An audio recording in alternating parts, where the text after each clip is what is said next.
हूँ जिला सहरसा में और पुरानी राइस मिल के रोड पर हूँ, जहाँ पर हमारे साथ डॉक्टर प्रीतेश कुमार अमर जी हैं। और जानने की कोशिश करेंगे कि किस तरीके के पेशेंट अपने पास आ सकते हैं, क्योंकि जो भी गांव का क्षेत्र है, जो कोसी का एरिया है, वहाँ पर किस तरह के लोग आ सकते हैं। जो भी वीडियो को देख रहे हैं, चाहे नवट्टा ब्लॉक हो, मेहसी हो, सिवनी बख्तियारपुर हो, तो कौन कौन से पेशेंट अपने पास कौन कौन सी बीमारी से रिलेटेड आ सकते बेसिकली जो मेरा क्षेत्र है वो सिंपल बीमारियों से लेके उसके जो भी एडवांस फॉर्म हैं, जो गंभीर बीमारियां हैं, वहां तक का मेरा क्षेत्र है। और चूंकि मेरी स्पेशलिटी सुपर स्पेशलिटी है, बेसिकली एमबीबीएस एमडी फिर डीएम क्रिटिकल केयर मेडिसिन में है मेरा। और जो मैंने अपनी पढ़ाई की थी, जो एमडी है मेरा, वो पीजीआई चंडीगढ़ से है। फिर मैं सीनियर रेजिडेंसी एम्स दिल्ली में था 2 साल तक। फिर मैं केयर हॉस्पिटल है, कॉरपोरेट हॉस्पिटल, उसमें था। और फिर उसके आगे की पढ़ाई मैंने एक्मो में की है। एक्मो में अभी भारत में बहुत ही गिने चुने लोग हैं जो एक्मो फिजिशियन के रूप में काम कर रहे हैं। तो अपने क्षेत्र में आने के पीछे का रीजन यही था कि जो जब मैं बाहर काम कर रहा था पिछले 25 सालों से, तो उसमें यही था कि जो अपने क्षेत्र के लोग हैं वो इस तरह की फैसिलिटी के लिए, सिंपल से सिंपल चीज़ों के लिए उनको मिनिमम तो पटना जाना ही पड़ रहा था। और उसके आगे फिर पटना में अगर कुछ नहीं कंट्रोल हुआ तो फिर हैं। दिल्ली गए या फिर साउथ में गए यहाँ पे। तो वो जो चीज़ था वो मैं यहाँ के लिए लेकर आया हूँ। पहला मेरा उद्देश्य है मरीज को, जो भी मेरे ओपीडी में आएंगे दिखाने के लिए किसी भी तरह की बीमारियां, उसको तो सबसे पहला उद्देश्य है कि जो ओपीडी बेसिस पे या आईपीडी बेसिस पे ठीक हो सकता है उनको वहां से ठीक करके मैं भेजूं। और अगर उससे भी एडवांस बीमारी है पेशेंट को, तो उसका सबसे पहले है कि प्रॉपर डायग्नोसिस हो। क्योंकि मेडिकल का जो फील्ड है उसमें सबसे इम्पोर्टेंट है प्रॉपर डायग्नोसिस बनना। जो मुझे लगता है कि थोड़ा जो हमारा क्षेत्र है वो उसमें पीछे है, कि प्रॉपर डायग्नोसिस नहीं बन पा रहा है। और फिर पेशेंट भटकते रहते हैं, फिर कॉम्प्लिकेट होके मेरे पास आते थे हमेशा से। जब मैं एम्स दिल्ली में भी था और जब मैं बीजीआई चंडीगढ़ में भी था, तो अपने क्षेत्र के कई सारे लोग हमेशा कॉम्प्लिकेटेड कंडीशन में पहुंचते थे, डायग्नोसिस नहीं होने हो पाने की वजह से। तो एक क्लिनिकल डायग्नोसिस बना के आईसीयू पहुंचने से रोकना पहला तो है। हालांकि मैं आईसीयू स्पेशलिस्ट हूँ, लेकिन फिर भी पहला प्रायोरिटी है कि आईसीयू पहुंचने से रोकूं। और आईसीयू में डालना मरीज को बहुत आसान है कि आईसीयू में आप भर्ती हो जाइए।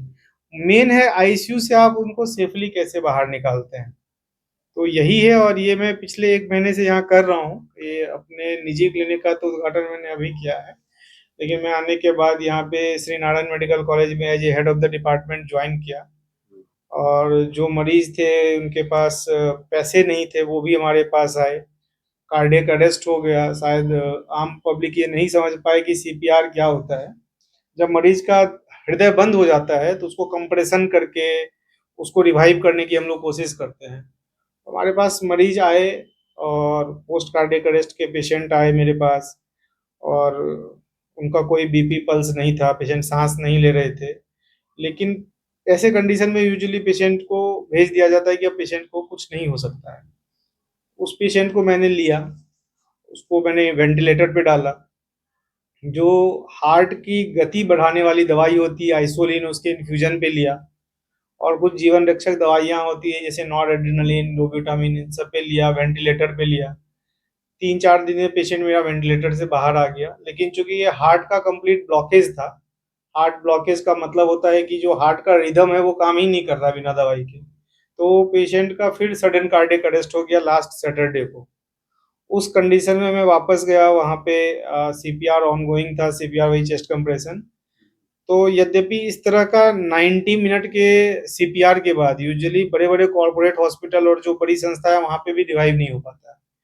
90 मिनट के कंटिन्यूस सीपीआर के बाद उस मरीज को मैंने रिवाइव किया। फिर उसको मैं कैथ लैब लेके गया, जो मेरे साथ डॉक्टर थे। फिर उसका हम लोगों ने पेस मेकर डाला। और पेस मेकर डालने के बाद जो कार्डियोलॉजिस्ट करते हैं, पेस मेकर डालना मेरा काम नहीं है। टेम्पररी पेस मेकर मैं डाल सकता हूँ, मैं डालता भी हूँ।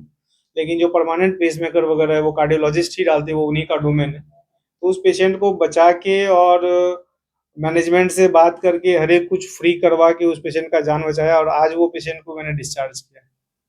वो मुझे नहीं लगता है इससे पहले सहरसा में आज से पहले कभी हुआ होगा। किसी भी हॉस्पिटल में वो जाता है तो उसको मृत घोषित करके वापस भेज देते देखिए, ये तो डॉक्टर टू डॉक्टर डिपेंड करता है कि उनका क्या एक्सपर्टाइज है, वो किस ढंग का है। हाँ, लेकिन ये जो एफर्ट है, इसको मैंने अपने परिवार से बढ़ के उस पेशेंट के लिए एफर्ट लिया, ताकि वो बच सके। और आज वो अगर बच के जा रहा है, तो ये मेरे लिए बहुत ही संतुष्टि की बात है कि वो पेशेंट आज जिंदा गया।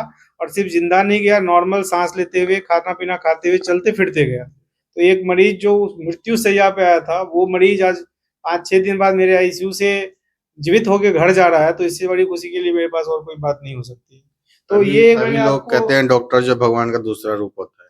नहीं, डॉक्टर भगवान का दूसरा रूप मैं नहीं मानता हूँ। देखिए, भगवान मैं सिर्फ एक ही मानता हूँ, जो भगवान है वो भगवान है, हम भी इंसान ही हैं। और लेकिन मेरा यही मानना है, और मेरी जहाँ से ट्रेनिंग हुई है पीजीआई और एम्स से, वहाँ पे भी जब आप जाएंगे तो डॉक्टर का डेडिकेशन पेशेंट के लिए अलग लेवल का होता है। वो हर हर लोग मानता है, पूरे भारत में ही नहीं, पूरे विश्व में सब मानता है। तो वही डेडिकेशन मेरे अंदर भी, और मैं चाहता हूँ अपने क्षेत्र के लोगों को भी दूं, कि वो इनको यहाँ मिले, और जितना बेहतर कर सकता हूँ वो करूं। और जब मैं यहाँ आया हूँ तो चाहूंगा कि मेरे साथ में जो भी लोग हैं, और भी जो सुपर स्पेशलिस्ट हैं, जो अभी सहरसा में जो ट्रीटमेंट का था अपना प्लान अभी तक जो देख रहा हूँ मैं, वो ब्रॉड स्पेशलिटी लेवल पे चल रहा है। जो डीएम के लेवल पे लोग बहुत कम हैं, एक आध लोग हैं, वो रेगुलर नहीं रहते हैं। तो एक कार्डियोलॉजिस्ट भी अभी आए हैं वहाँ पे, मैं तो यहाँ आ ही गया हूँ। नए हॉस्पिटल में तो है नारायण। जी जी। तो वो भी उसमें उनका भी योगदान था, क्योंकि जो परमानेंट पेस मेकर है वो वही कार्डियोलॉजिस्ट ने डाला है। मेरा तो था कि मैंने उनको मृत्यु से बचा लिया, उसको सेव कर लिया। लेकिन अगर उसको पेसमेकर नहीं डलता तो पेशेंट फिर से उसी कंडीशन में जाता। तो वो दोनों चीज उतना ही इम्पोर्टेंट है, लेकिन टाइमली इंटरवेंशन करना और टाइमली पेशेंट को सब कुछ देना, ये बहुत ही इम्पोर्टेंट है। और उसके लिए बहुत तरह के, हमारे क्षेत्र को बहुत एफर्ट की आवश्यकता है, हर एक लेवल पे। सिर्फ डॉक्टर के लेवल पे नहीं, सामाजिक लेवल पे, ट्रैफिक के लेवल पे, सबको बहुत काम करना पड़ेगा। और यहाँ पे हम लोग दे सकते हैं, जो मेट्रो लेवल की सुविधाएं हैं वो शहर के अंदर में हम दे सकते हैं, ये मेरा मानना है। तो अपने यहाँ जैसे आपने कहा चेस्ट के संबंधित अपनी समस्या जैसे आपने बताया, और भी देखता हूँ बहुत सारी समस्या लोगों को होती है, किडनी संबंधित, जी जी लीवर जी। संबंधित, उन सब में किस तरीके का जो है हम लोग काम हाँ, कर सकते इसमें जो मेरा एक्सपर्टाइज है, जैसे रिस्पिरेटरी फेलियर में पेशेंट है, या दमा का मरीज है, या सीओपीडी का मरीज है, जो भी पेशेंट है जो ज़्यादा सिगरेट पीने की वजह से या इस तरह की चीज़ें हैं, उसके कारण से जो हो जाता है, पार्टिकुलरली जो इन्फेक्शियस डिजीज है, किसी भी तरह का संक्रमण, जैसे आप देखिए कोविड महामारी फैली। जो कोविड महामारी फैली, तो उस समय मैं पीजीआई में जो नया कोविड का हॉस्पिटल बना, तो मैं उस टीम का पार्ट था जो नया बना, क्योंकि उस समय किसी को कुछ मालूम नहीं था हैं किस तरीके से बनाना ऑपरेशन करना। क्या बनना है, क्या करना है, कैसे सब कुछ अरेंज करना है। और सेकेंड वेव जो फर्स्ट वेव से ज़्यादा डेडली था, उस समय मैं एम्स दिल्ली में, जिस समय हमारी ड्यूटी होती थी, मैं एज ए इंचार्ज काम किया कोविड में। और मतलब ऑन कैमरा में ये बात बोल रहा हूँ, पूरे दोनों कोविड, तीनों कोविड वेव में एक मिनट कभी सांस नहीं ले नहीं नहीं, सांस लेने की बात तो बहुत दूर है। आपको हजारों ऐसे लोग मिल जाएंगे डॉक्टर परितोष से ट्रीटमेंट कराए हुए, जहाँ पे लोगों को लाखों लाख रुपया खर्च करना पड़ता था। डॉक्टर परितोष ने कभी किसी से उस महामारी के दौरान 1 रुपया भी नहीं छुआ। जबकि जो खर्च है, जहाँ मुझे जाना पड़ा, जो मेरा अपना कॉस्ट जो लग रहा है, उस तक को भी मैंने अपने जेब से दिया, क्योंकि वो मेरा फर्ज था। मैं इसको इस तरह से मान के किया, ऑक्सीजन सिलेंडर लाना हो या कुछ सिस्टम जो भी तरह का हो सकता हो, जिस भी तरह का, भारत में जो भी लोग जहां से भी मुझे कांटेक्ट किए, चाहे वो बहुत बड़े डॉक्टर हों से लेके कोई मजदूर तबका का आदमी हो, कोई भी व्यक्ति उस समय मेरे से निराश नहीं गया। और ये सारा चीज ऑन रिकॉर्ड है दिल्ली में, चंडीगढ़ में जहां मैं था दोनों वेव में। ये सारा चीज ऑन रिकॉर्ड है जो मैंने वहां पे काम किया। और फिर मुझे लगा कि ये सब कुछ तो हो ही रहा है, फिर अपने क्षेत्र के लिए भी ये किया जाए। हमारे भी आप प्रॉपर सहरसा से हैं? नहीं नहीं, बिल्कुल मैं सहरसा से ही हूँ। और मेरे मदर फादर भी कार्डियक पेशेंट हैं, कई बार वो हर एक 2 महीने में आईसीयू में एडमिट होते रहते हैं। तो वो भी एक बहुत बड़ा रीजन है वापस आने का। और इस तरह से बहुत माँ बाप हैं जिनके लिए मैं यहाँ आया हूँ, बेटा बन के ही आया हूँ। तो पहला तो वही है।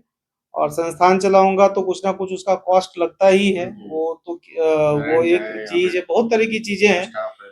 नहीं, वो नहीं, अभी एक-एक मेडिकल इक्विपमेंट का कॉस्ट बहुत हाई हो गया है, लेकिन मेरा यहाँ आने का पर्पस पैसा कमाना नहीं है। क्योंकि जो मेरी डिग्री है, जो आप लोग बाहर में देखे ही होंगे, वो किसी भी कॉर्पोरेट में मेरे पास लाखों का पैकेज था, अभी भी है। तो वो मेरा उद्देश्य नहीं है।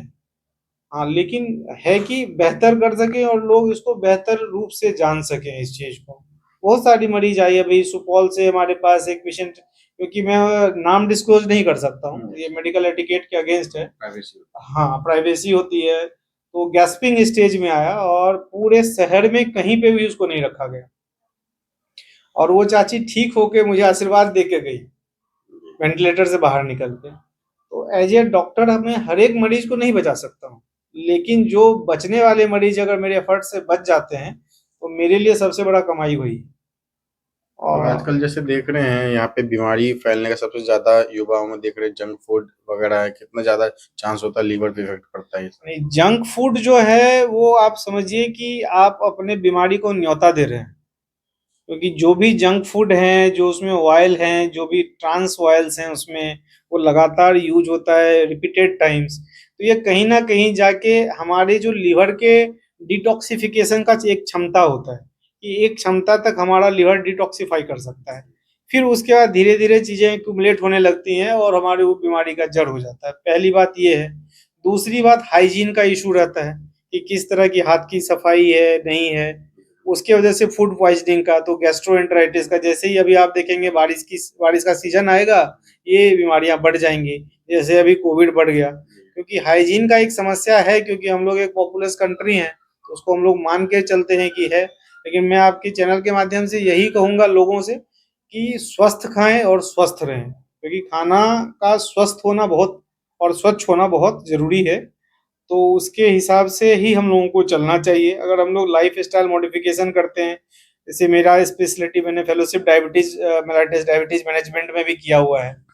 क्योंकि मेरे पास तो जो मेरा ब्रांच है उसमें मेरे पास सब तरह के पेशेंट आते हैं, इन्फेक्शियस डिजीज वाले पेशेंट आते हैं, चाहे वो वायरल इन्फेक्शन हो, न्यूमोनिया हो, सेप्सिस हो, रेस्पिरेटरी फेलियर हो, पेनक्रियाटाइटिस के मरीज हों, गैस्ट्रोइंटेस्टाइनल ब्लीडिंग है, अगर ब्लीड हो रहा है लोगों को, लिवर फेलियर के पेशेंट, सीएलडी के पेशेंट, हार्ट फेलियर के पेशेंट, स्ट्रोक के पेशेंट पार्टिकुलरली, जिनको न्यूरो सर्जरी की आवश्यकता नहीं है, वो सारे मरीज मेरे पास आते हैं, ठीक होके जाते हैं। और सबसे इम्पोर्टेंट बात है मेरा गाइडेंस। मेरा गाइडेंस का कहने का मतलब है कि जब मरीज मेरे पास आता है तो मैं उनको क्लियरली ये बता देता हूँ कि आपका इतना देर जो पीरियड है वो प्राण के लिए घातक है। इसके बाद का जो चीज है वो टाइम के साथ रिजॉल्व होगा। तो उनके लिए भी आसान है ये बात, निर्णय लेना कि उनको कितने दिन अस्पताल में भर्ती रखना है, नहीं रखना है।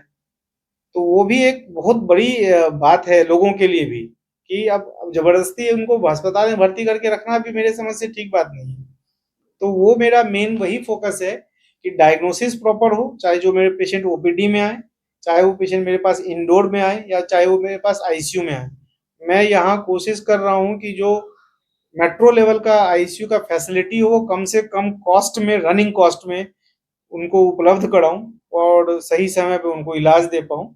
और बाकी डायबिटीज के पेशेंट, अनियंत्रित diabetes, uncontrolled diabetes, diabetic ketoacidosis, जिसमें पेशेंट में शरीर में एसिड की मात्रा इतनी बढ़ जाती है कि मरीज का प्राण ही चला जाता है। वो सब एक स्पेसिफिक जो है वो एक क्रिटिकल केयर मेडिसिन का सुपर स्पेशलिस्ट ही डील कर सकता है। तो अगर उसको डील करना है तो ओपीडी लेवल पे जब आप पहले तो है कि डायबिटीज को प्रिवेंट करिए, फिर उसको ट्रीट करिए। इसी तरह हाइपरटेंशन है, हार्ट फेलियर है, किडनी फेलियर है, सारी चीजों का, जैसे डायलिसिस कराना है। हार्ट में ईसीजी जरूरी है टाइम टाइम। हार्ट में देखिए, हार्ट का क्या है ना कि ईसीजी आपको एक बेसिक आइडिया देता है, ईसीजी आपको सब कुछ नहीं कर सकता है। लेकिन अब जैसे कोई पेशेंट मेरे आईसीयू में है तो मैं इकोकार्डियोग्राफी करता हूँ अपने आईसीयू के पेशेंट के लिए, मैंने वहाँ लिमिट करके रखा है। मैं ओपीडी के लिए बेसिस पे इकोकार्डियोग्राफी नहीं करता हूँ, क्योंकि वो मेरा डोमेन नहीं है। अब सब कुछ तो मैं नहीं करूंगा ना, अब कुछ चीज कार्डियोलॉजिस्ट भी करेंगे, तो इको करके मैं उसी समय देख सकता हूँ। अब वही पेशेंट अगर कहीं अन्यत्र जा रहा है मेरे पास नहीं आके, तो अब उसको उस इकोकार्डियोग्राफी के लिए वेट करना पड़ेगा। अगर मुझे लग रहा है कि हाँ इकोकार्डियोग्राफी में ये दिक्कत है, मैं उसी समय कार्डियोलॉजिस्ट से बात कर लेता हूँ कि ये दिक्कत है, इसके लिए अब हमें ये करना चाहिए। तो वो चीजें कितनी फास्ट हो रही हैं इस वजह से। तो इस वजह से ही कई सारे मरीज डायलिसिस डिपेंडेंट पेशेंट अपने पास से अभी डिस्चार्ज होके जा चुके हैं। अभी एक कल कल मैंने एक पेशेंट को डिस्चार्ज किया था। वो पेशेंट आई थी मेरे पास और उसको ये बोला गया था कि आप जाएंगे तो आप बचेंगे ही नहीं। मेरे पास अस्पताल में आई थी और उसको पॉइजनस स्नेक ने काटा था। तो जो पेशेंट आई थी उस समय उसका रिस्पिरेटरी फेलियर और सीएनएस फेलियर, मतलब ब्रेन भी जा चुका था और सांस भी जा चुका था। वो पेशेंट 5 दिन मेरे पास आईसीयू में रही और स्वस्थ होकर डिस्चार्ज होके गई। तो 100% तो हम लोगों का जीवन ही नहीं है, सबको एक दिन मृत्यु में जाना है, लेकिन जो बच सकता है उसको मैं बचाने का प्रयास कर रहा हूँ और अभी तक महादेव की कृपा से, आप लोगों के आशीर्वाद से मैं सफल हूँ और उसको कर रहा हूँ। ये थे मेरे साथ डॉक्टर प्रत्युष जी, जिनका साफ-साफ कहना है कि आज भी जो है बहुत जगह जो मेडिकल को बिज़नेस बना दिया गया, उस क्षेत्र में भी, उस आज के ज़माने में भी मेडिकल क्षेत्र को बिज़नेस बनने नहीं दिया। सिर्फ़ जनता की भलाई के लिए काम कर रहे हैं लगातार।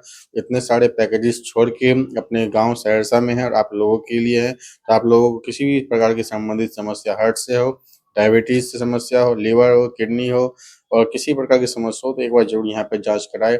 यहाँ आप से देख पा रहे हैं बहुत ज़्यादा जो लोग यहाँ पर मरने की स्थिति में थे, तो किस तरीके से बचाया गया है। तो आप लोग भी एक बार ज़रूर यहाँ पर आएँ। ज़रा सहरसा से रंजन की रिपोर्ट।